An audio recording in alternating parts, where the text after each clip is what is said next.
So those who want to watch this videos, যারা এই ছবিটা আঁকার জন্য বলেছিল যেটা রিকম্বিনেন্ট ডিএনএ ছবি কীভাবে আঁকবো ম্যাম, এটা আমি তোমাদেরকে একটু দেখাচ্ছি। So easy way, first of all তুমি উপর থেকে দেখো এখানে প্রসেসিংটা কি। এটা হচ্ছে আমাদের একটা টার্গেট, ইশ্চেরিয়া কলাই।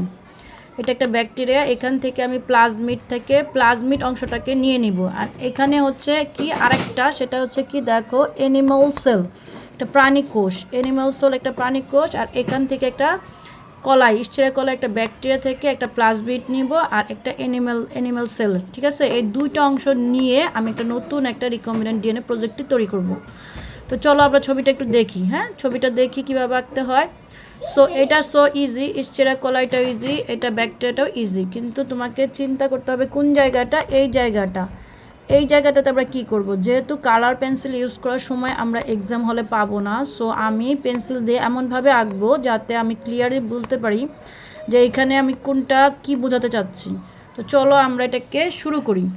এইখানে দেখো, এইখান থেকে যে অংশটা নেওয়া হবে আর এখান থেকে যে অংশটা নেওয়া হবে, দুইটা কালার আমরা ডিফারেন্ট করব। ওকে, দ্যাটস ওকে। ওকে ফাইন, আমরা স্টার্ট করি। তাহলে আমরা প্রথমে আমরা একটা এরকম একটা জিনিস আঁকলাম। এটাকে বলছি আমরা ইশ্চেরিয়া কলাই। এইখানে হচ্ছে এটাকে ডাবল দাগ দিব, এটাকে বলা হচ্ছে প্লাজমিড। আর এইখানে যেগুলো দেখছো সেগুলো হলো ক্রোমোজোম, নিউক্লিয়াসে যেরকম থাকে। এই প্লাজমিডটাকে আমি এখানে নিয়ে আসব। আর এখান থেকে আমি একটা অ্যানিমাল সেল নিব। কি নিব? Animal sell. তো অ্যানিমাল সেলটা কীরকম? এইরকম। তো অ্যানিমাল সেলের ভিতরে কি দিব? এরকম আবার নিউক্লিয়াসের মতো থাকবে, ক্রোমোজোম থাকবে, এগুলো দিব। তো এখান থেকে আমি একটা খণ্ড নিব, একটা খণ্ড মানে একটা অংশ আমরা কেটে নিব। আর এখান থেকে এই রিকম্বিনেন্ট ডিএনএর এখানে এই যে রিকম্বিনেন্ট ডিএনএ ভেতরে হচ্ছে এরকম দেখতে। তো এই অংশটাকে আমরা কি করলাম, ভেতরের অংশটাকে আমরা এখানে বাইরে দেখাচ্ছি কীরকম। তো একটা জিনিস খেয়াল করবে, এই মাথাটা যদি আমি উঁচু করে দেই এটা নিচু হবে।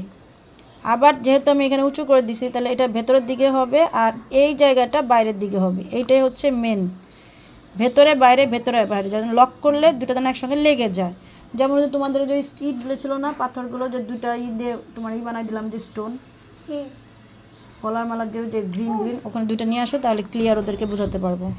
সো এই মাথাটাও তাই হবে, যেহেতু এই মাথাটা আমি উঁচু করেছি তাহলে এটা নিচু হবে আর হচ্ছে এই জায়গাটা উঁচু হবে। সেম এইখানে কী হবে, এই পাশটা যেহেতু উঁচু হয়েছে তাহলে এটা নিচু হবে আর এই জায়গাটা উঁচু হবে। আবার দেখো, এইটাই হচ্ছে মেন, এইখানটাকে তোমাকে ক্লিয়ার বুঝতে হবে, এই জায়গাটা। এখন দেখো আমি যদি আরেকবার বলি। হ্যাঁ, আচ্ছা, এখন দেখো আবার আমি তোমাদেরকে দেখাই। প্রথমে আমি এখানে একটু জটিল আছে, জটিল মানে আমি বলতে চাচ্ছি যে এই জায়গাটা আমাকে ক্লিয়ার হতে হবে।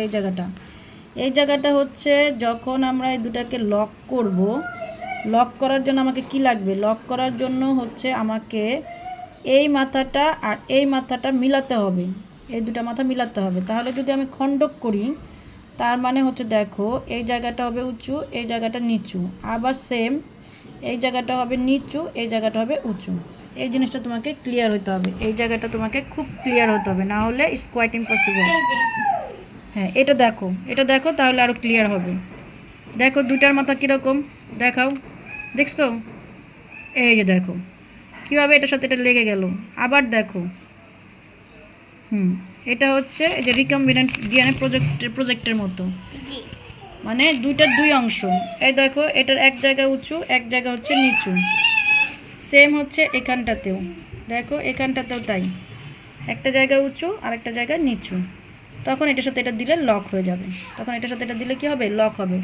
সো এরকম করে এটা আমরা করব।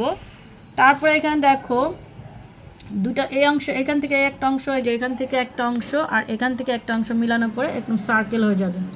তো সার্কেলের ভিতরে আমি বলেছি যেহেতু আমি পেন্সিল ইউজ করব, এবং অ্যারো সাইন দিতে কিন্তু ভুলবা না। অ্যারো সাইন মানে এটা একটা সিরিয়ালে আঁকা হচ্ছে, এটার জন্য এই অ্যারো সাইনটা লাগবে। তাহলে অ্যারো সাইন দিলে এরকম একটা গোল শেপ হয়ে গেল, এরকম আরেকটা শেপ হয়ে গেল। দেন এখানে আমি যেরকম বড় তারপরে ছোট করছিলাম, আবার এখানে দেখো ছোট তারপরে বড় করেছিলাম, সেটা কিন্তু এখানে দেখা যাবে। ওকে, সেটা এখানে দেখা যাবে।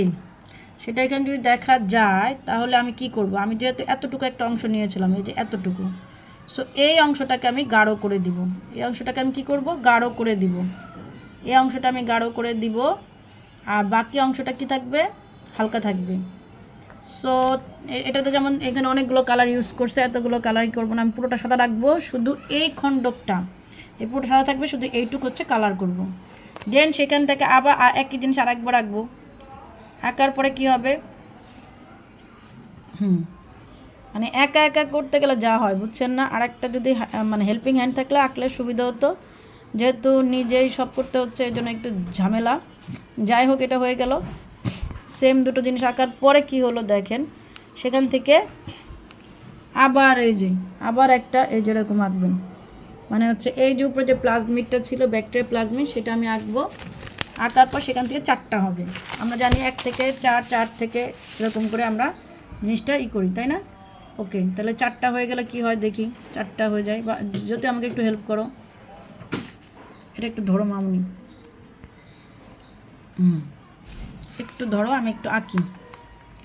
আচ্ছা, এখন দেখেন এখান থেকে এই যেরকম একটা দিলাম, এই যে তাহলে তখন প্লাজমিড ছিল এই পাশে শুরুতে, এখন প্লাজমিড দিলাম এই দিকে, তারপর এখান থেকে হয়ে যাবে 4টা। দ্যাটস ইট, হয়ে গেল। বাবা বাবা বাবা দাঁড়াও দাঁড়াও, এই যে আমি ছবিটা এখানে 1টা 2টা, তারপরে এখানে আর একটা দিব 3টা। ওরা এখন প্লে টাইম, তো ওরা এখন একটু খেলবে পড়াশোনা শেষ করে, তো ওরা বিরক্তই হচ্ছে। এই যে হয়ে গেছে, যাও যাও খেলো গা, যাও খেলো গাব্বু যাও। ওকে, তাহলে এরকম করে ভেতরে একই জিনিস, সো ইজি। সো এই ছবিটার মধ্যে সব থেকে ইম্পর্টেন্ট যে জিনিসটা ছিল সেটা হচ্ছে এই জায়গাটা, এই মাথাটা আঁকাটা, এই মাথা আঁকাটা সব থেকে ইম্পর্টেন্ট, আর বাকিগুলো তোমরা পারবে। এবং আরেকটা জিনিস সেটা হচ্ছে লেবেলিং করতে ভুল করবে না, এবং লেবেলিংগুলো সব কোন দিকে হবে, ডান দিকে। লেবেলিংগুলো সব ডান দিকে হবে, লেবেলিংগুলো সব ডান দিকে হবে, এবং একই সিরিয়ালে হবে, লেবেলিংগুলো সব একই সিরিয়ালে হবে। এবং এই মাথাটা কীভাবে আঁকবে সেটা হচ্ছে, আর এই জায়গাটা শুধু গাঢ় করবো আমরা, এই খণ্ডকটা গাঢ় করবো, এখানে লাগানো হয়েছে সেটাও গাঢ় করবো, এটা লাগানো হয়েছে সেটাও গাঢ় করবো। এইখানে দেখো 2বার, একটা হচ্ছে একটু ফাঁকা রেখেছে, আরেকটাতে ফুলফিল করে দিয়েছে, এই জায়গাটা কিন্তু তোমাদেরকে খেয়াল করতে হবে। দেখো, হ্যাঁ, প্রথমটা কিন্তু লাগে নাই, প্রথমটা একটু ফাঁকা দিবে, তারপরটা লাগানো দিবে। দেখো দুইটা ছবি পাশাপাশি দেখো, তাহলে খেয়াল করলে আর একটু ইজি হবে। মানে প্রথমে কি করবা, প্রথমে হচ্ছে এরকম লাগানো দিবা, এরকম ফাঁকা দিবা, তারপরটা লাগানো দিবা। ওকে, এই যে ফাঁকা দিব, প্রথমটা ফাঁকা দিব, তারপরটা একদম লাগানো দিব, আর শুধু এইটুকু গাঢ় করব। ওকে, থ্যাংক ইউ সো মাচ। এবং নিচে কী লিখবো, অবশ্যই ফিগার কথাটা লিখবো। আর এই ছবিটা যেহেতু একটা বড় ছবি, একটা পেজ লাগবে, তো এই কোশ্চেনটা আসলে তোমরা এখান থেকে শুরু করবা, ওই যে চিঠি লেখার মতো এখান থেকে শুরু করে, এখানে যেমন খাম আঁকতে হয়, এরকম এই প্রশ্নটা আসলে এখান থেকে শুরু করবা, যাতে এইখান থেকে এটা ছবিটা মিলানো যায়। এইখানে থেকে লিখবা যাতে রিকম্বিনেন্ট ডিএনএ, যে রিকম্বিনেন্ট ডিএনএ টেকনোলজিটা এই পেজে আঁকা যায়। Okay, thank you so much for watching us, bye by.